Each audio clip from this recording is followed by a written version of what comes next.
150, nosso limite técnico. 150 toneladas a gente consegue com esse equipamento utilizar. Atende todos os modelos de composições que existem hoje na balança. Então, carretas 2 eixos, 3 eixos espaçados, bitrem, rodotrem, tritrem, não existe nenhuma restrição. Então, por que a gente aposta tanto num sistema ainda com caixa convencional ao invés da caixa automática? Primeiro, porque o mercado conhece, é um equipamento confiável, de baixo custo de manutenção, e a gente consegue manter o que nós chamamos de super lenta, que é uma marcha tratora, uma relação bastante reduzida para poder arrancar. Por isso que a gente não tem limitação de PPTC, a gente pode utilizar em qualquer tipo de composição. É uma solução diferenciada. Por quê?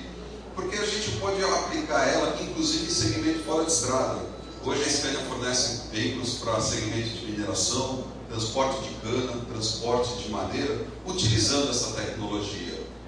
Ele trabalha em conjunto com o retarder, então a gente está facilitando bastante a vida do motorista. Vocês, transportadores, sabem o quanto é importante o motorista, a capacitação do motorista, o bem-estar do motorista. Ele tem que estar muito bem preparado para que ele possa produzir ao longo do dia. Trafega em qualquer tipo de terreno, como eu comentei. Saindo então da caixa de mudança, vamos para o eixo traseiro. O eixo traseiro, nós oferecemos veículos 4x2, 6x4, 6x2, veículos com redutor no cubo, sem redutor no cubo. De novo, a Scania, a gente fala que a gente brinca de Lego, brinquedinho Lego que a gente monta. A gente oferece diversos motores, diversas caixas, diversos eixos traseiros com relações de diferenciais, justamente para que os senhores tenham o melhor produto para cada aplicação. Aquele caminhão genérico do passado, ele trabalhou e trabalhou muito bem durante anos, mas hoje a competitividade exige um produto mais dedicado, e a gente consegue através desse sistema modular. Então nós temos veículos que são, que nós chamamos de longos, né? Veículos com relação 307, 308, que são veículos destinados a uma topografia mais plana, com maior velocidade. Temos veículos mais reduzidos, que são para operações onde o mais importante é força e não tanto velocidade. Falando um pouquinho de suspensão dianteira, a lei da balança diz que nós podemos transportar 6 toneladas no eixo dianteiro.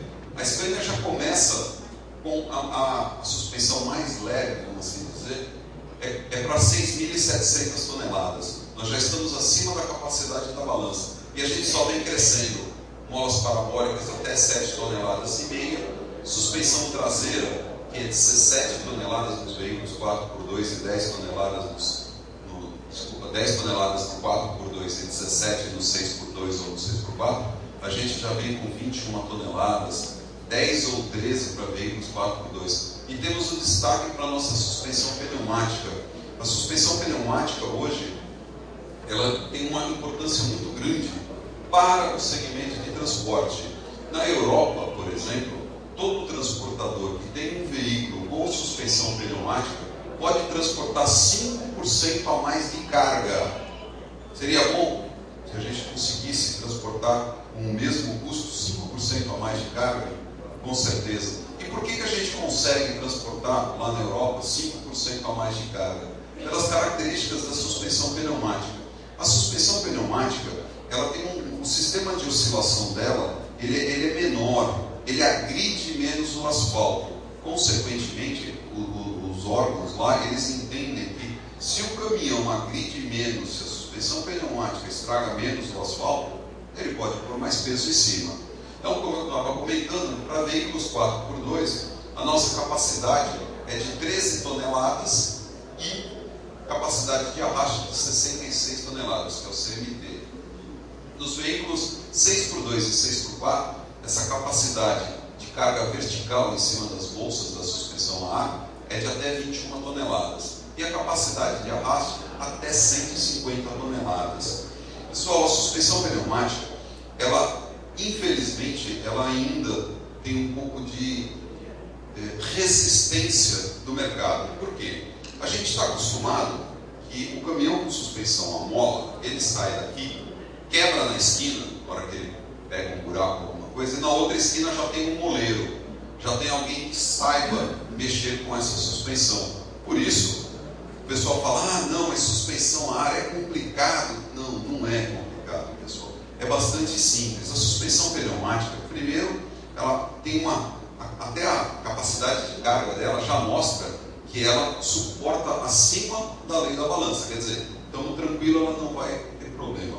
Outra coisa, quando acontece de ter que realizar uma manutenção numa suspensão dessa daqui, o próprio motorista pode fazer essa substituição, ele não precisa nem ir no concessionário. Frequentemente a gente faz alguns exemplos de troca de uma bolsa de ar, e a gente demora aí na média de 10 minutos para trocar uma bolsa de ar. É mais rápido do que trocar um pneu de caminhão. Lembrando que o pneu do caminhão ainda pesa 150 quilos, né? E aqui é uma bolsa pneumática que ela é bastante resistente e é possível de trocar ela mesmo com o veículo encartado. Uma outra possibilidade muito boa da suspensão pneumática, e isso é estándar em todos os nossos veículos com suspensão pneumática, é o motorista fazer a leitura da carga que ele está transportando no momento que ele carrega. Quer dizer, parou, carregou, ele ligou a chave de contato, ele faz essa leitura. Aqui no caso o veículo estava sem implemento, né? Mas ele consegue fazer a leitura e saber se ele está com uma carga bem distribuída. Isso, em termos de multa, é bastante importante. Você, antes de sair, você organiza a sua carga. Em veículos 6x2, é comum o veículo perder tração, às vezes numa entrada de uma empresa, um piso molhado, uma serra, alguma coisa, ele perde tração, porque ele só tem um eixo ativo, e aí o que acontece? O motorista consegue manipular essa carga, ele consegue aliviar o peso que está no eixo de apoio, jogar para cima do eixo de tração, e com isso ele volta a ter tração, então diminui aí o desgaste de pneu. O veículo ele tem um nível constante de trabalho, porque a suspensão pneumática, o que ela faz? Ela trabalha com pressão dentro das bolsas de ar. À medida que você põe carga no veículo, a tendência é que existe uma deflexão da mola e o veículo abaixa. Então, você perde um pouquinho aquele nível de condução. A suspensão pneumática não. Existe um sensor que faz a leitura, botou carga, ele injeta, ele aumenta a pressão na bolsa e com isso ele mantém o veículo sempre na mesma posição. Ou seja, com carga ou sem carga, a dirigibilidade do veículo é sempre a mesma. É um veículo muito mais previsível. Então, aquele motorista que numa determinada situação sai da pista, pega um buraco, e o veículo tem um comportamento, e cada vez esse comportamento é diferente, isso é minimizado no caso da suspensão pneumática, justamente porque ele mantém sempre a mesma altura de condução. Quando a gente fala de benefícios, eu já comentei um pouquinho, mas ele preserva o implemento. Por que preserva o implemento?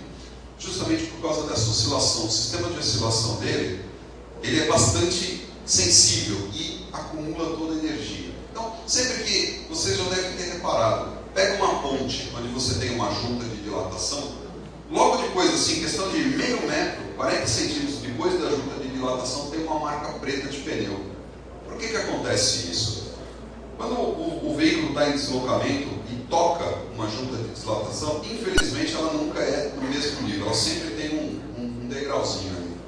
Por ação e reação, a tendência é jogar a carga para cima. Joga a carga para cima, quando desce, ele põe aquela carga, ele faz aquela marca. Pensando no que está acontecendo em todo o caminhão, em toda a carga que está ali dentro. A carga está dentro do caminhão e está assim, sobe e desce. Então é comum a gente perceber em diversos segmentos que a carga é danificada. Por quê? Por movimentação. A suspensão a ar, ela absorve essa energia. O caminhão ele responde mais rápido e com isso a gente, principalmente no caso de segmento frigorífico,